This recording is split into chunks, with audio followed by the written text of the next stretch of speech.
하임리히법, 발작 대처법, 반려견 심폐소생술, 열사병 예방법까지 실전 응급 대처법을 알려드릴게요. 작은 소형견의 경우 몸을 잡고 거꾸로 몸을 들고 털어주세요. 발작이 일어나기 전 전조 증상은 보통 보호자를 갑자기 찾거나 안절부절 못하는 모습이 보일 수 있어요. 보통은 아이들의 팔꿈치가 닿는 부분이 심장의 위치입니다. 체온이 39도 이상이 되면 고체온증으로 볼 수 있는데요. 고체온증 상태가 지속되면 열사병으로 진행됩니다.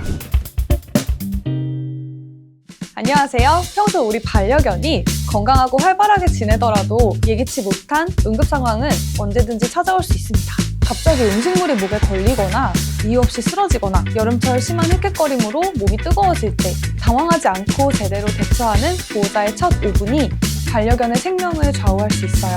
오늘 강의에서는 보호자라면 꼭 알고 있어야 할 하임리히법, 발작 대처법, 반려견 심폐소생술, 열사병 예방법까지 실제 상황에서 바로 적용할 수 있는 실전 응급 대처법을 알려드릴게요. 꼭 한 번쯤은 들어야 할, 그리고 기억해두면 평생 도움이 되는 수업입니다. 지금 바로 시작해볼까요? 목에 무언가가 걸렸을 때 쓸 수 있는 하임리히법에 대해 말씀드리겠습니다. 음식물이나 장난감 등의 이물질을 먹다가 목에 걸리면 반려견의 기도를 막기 때문에 생명이 위험해질 수 있는데요. 이때 하임리히법을 통해 응급 상황에 대처할 수 있습니다. 하임리히법은 기도가 막혀서 숨을 못 쉴 때 기도를 열어주기 위한 응급처치 방법입니다. 주로 사람에서 응급 상황에 쓰는 방법으로 잘 알려져 있지만 반려견에게도 적용할 수 있어요. 우선 반려견의 목에 무언가 걸렸다면 가장 먼저 입을 벌리고 목구멍에 손을 넣고 이물질을 바로 빼주세요. 아프지 않을까 걱정되시겠지만 우선 살리는 것, 숨을 쉴 수 있게 해주는 것이 먼저입니다. 목에 무언가 걸렸을 때 골든타임은 3분입니다. 작은 소형견의 경우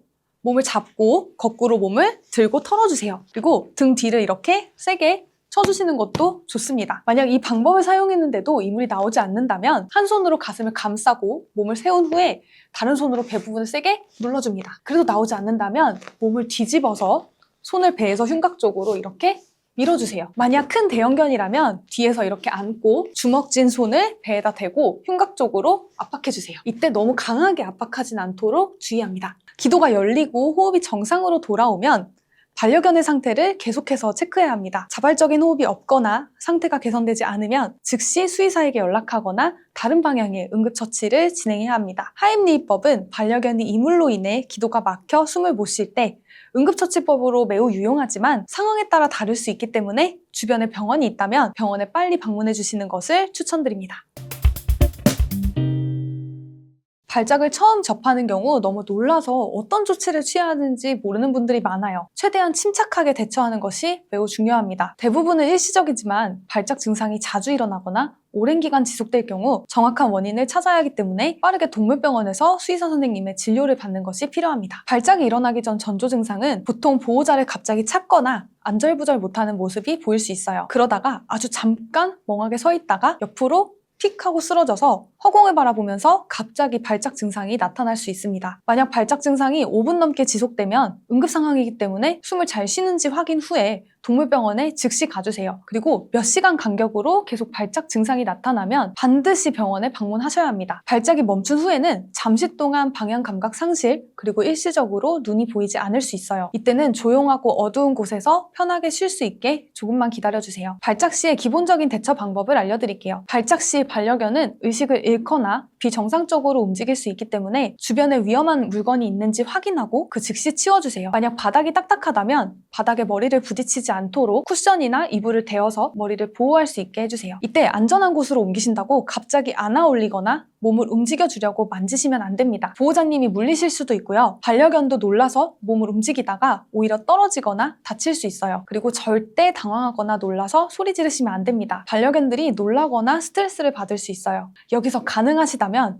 많이 놀라셨겠지만 영상으로 꼭 남겨두고 증상과 지속시간을 기록하는 것이 가장 좋습니다. 이번에는 심폐소생술에 대해 알아보겠습니다. 반려견이 갑자기 의식이 없다면 심정지일 가능성이 있습니다. 반려견의 호흡과 맥박을 확인했을 때 호흡이 없고 맥박이 뛰지 않는다면 그 즉시 CPR을 시작해 주셔야 합니다. CPR의 목적은 반려견의 심장을 다시 뛰게 하고 혈액순환을 회복시켜서 뇌와 다른 주요 장기로 산소를 공급하는 거예요. 심정지 상태에서 시간이 지나면 뇌와 장기의 손상이 시작됩니다. 가능한 한 빨리 심폐소생술을 시작해야 살아날 확률을 높일 수 있습니다. 먼저 CPR 시작 전에 기도를 확보하고 숨을 쉬는지 확인 후에 오른쪽이 바닥으로 갈 수 있게 눕혀주세요. 그 다음에는 가슴 쪽에 심장 위치를 찾아주셔야 되는데요. 보통은 아이들의 팔꿈치가 닿는 부분이 심장의 위치입니다. 대형견의 경우에는 옆에서 봤을 때 가슴이 가장 솟아있는 부분에 심장이 위치할 확률이 큽니다. 심장 위치를 찾으셨으면 5kg 미만의 경우에는 한 손으로, 5kg 이상의 경우에는 두 손을 모아서 30번 압박해주세요. 그리고 5kg 이하는 입으로 숨을 불어주시고 5kg 이상이라면 입을 막고 코에다가 숨을 2번 불어주세요. 이 과정을 계속해서 반복해주셔야 합니다.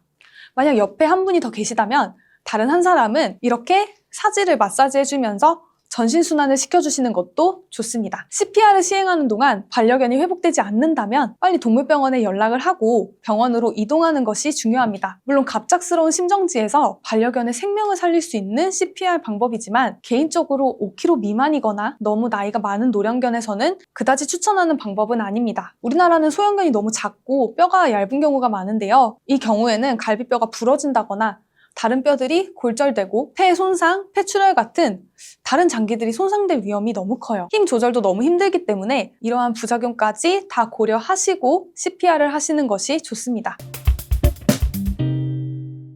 우리가 느끼는 여름철 실외 온도가 32도일 때 지면에서부터 10cm 떨어진 온도는 49.2도까지 올라갑니다. 반려견들은 산책 시 지면과 가까이 걷기 때문에 사람 기준으로 괜찮은 온도여도 반려견에게는 너무 힘든 온도입니다. 실외 온도가 24도에서 27도만 되어도 열사병 위험이 증가하기 때문에 관리적인 방법이 가장 중요해요. 여름철에 산책을 해야 한다면 꼭 이른 아침이나 저녁 시간에 해주시는 것이 좋고요. 그리고 보호자님이 직접 바닥에 발이나 손을 대어보시고 3초 동안 아무렇지도 않다면 그때는 산책해주셔도 되는 온도입니다. 헥헥거리는 걸로 스스로 조절이 안 되고 체온이 39도 이상이 되면 고체온증으로 볼 수 있는데요. 고체온증 상태가 지속되면 열사병으로 진행됩니다. 열사병의 증상은 처음엔 갑자기 과도하게 헥헥거리고 끈적한 침을 흘리고 점막색이 짙은 적색 혹은 보라색, 청색으로 변하게 됩니다. 그러다 악화되면 심박수가 증가하며 호흡곤란이 일어나거나 구토, 그 다음에 어지러워하면서 똑바로 걷지 못하고 의식을 잃거나 발작 증상, 근육 떨림 증상이 나타나게 됩니다. 초기에 헥헥거리는 증상이 지속되면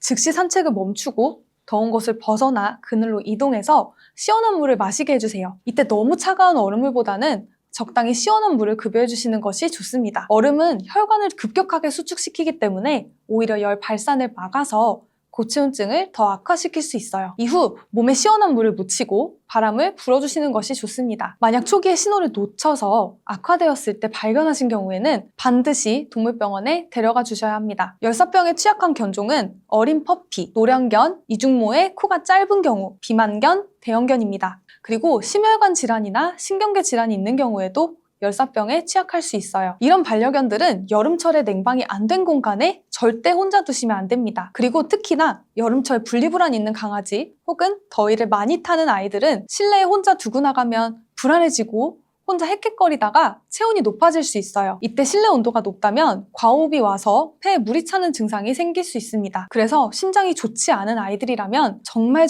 주의해 주셔야 합니다. 그렇다면 열사병 위험 온도에 대해서도 알아보겠습니다. 실외 온도가 24도에서 27도에는 대부분의 반려견들이 조심해야 돼요. 이 중에서도 특히 대형견, 비만견, 단두종, 퍼피 친구들은 더욱더 조심해 주셔야 합니다. 실외 온도가 28도에서 31도까지는 모든 강아지들이 위험합니다. 대형견, 비만견, 퍼피, 단두종들은 특히나 생명이 위험할 수도 있어요. 실외 온도가 32도 이상일 때는 건강 상태와 견종과 크기와 관련 없이 모든 아이들이 생명의 위협이 되는 열사병 위험이 증가합니다. 오늘 강의에서는 반려견이 생명을 위협받는 순간 보호자가 취할 수 있는 최선의 응급조치법에 대해 배웠습니다. 실전처럼 연습할 수 없고 실제 상황은 언제 찾아올지 모르기 때문에 한번 배우고 평소에 떠올릴 수 있도록 반복해서 복습하는 것이 정말 중요해요. 작고 소중한 우리 가족이 위험에 처했을 때 당황하지 않고 움직일 수 있는 사람은 단 한 명, 바로 보호자인 여러분입니다. 언제나 침착하게, 빠르게, 그리고 안전하게 반려견의 생명을 지키는 첫 번째 사람이 되어주세요.